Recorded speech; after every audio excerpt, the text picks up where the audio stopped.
This is evening primrose, and it seems to me that the best way to talk about evening primrose is in the evening.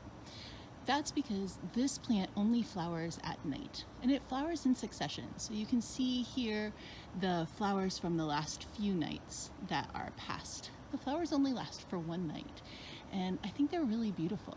So it's really an exciting time to get to look at this plant.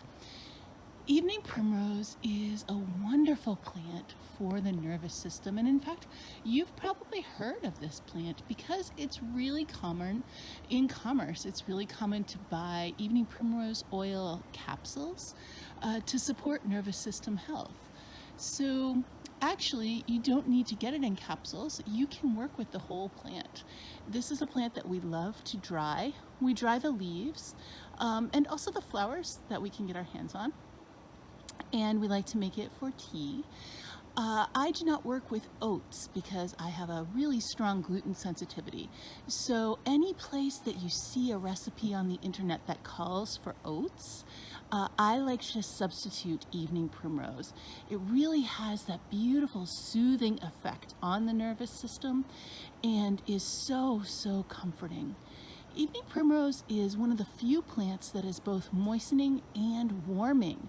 Usually when you find a moistening plant, it has a cooling effect, but evening primrose has a warming, moistening effect.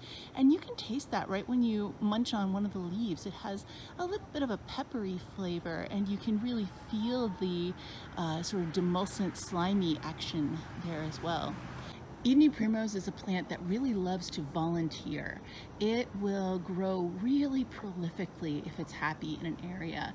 And you can see here that we're just in my neighborhood in Boston, and this is just my front yard with a lot of evening primrose in it. It's a little bit hard to see in the dark, but you can do it.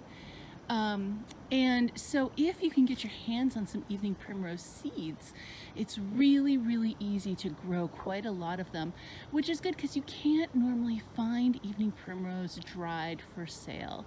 But it's really worth growing some because it just has such a soothing, calming, wonderful effect on the nervous system, and it makes a very tasty tea.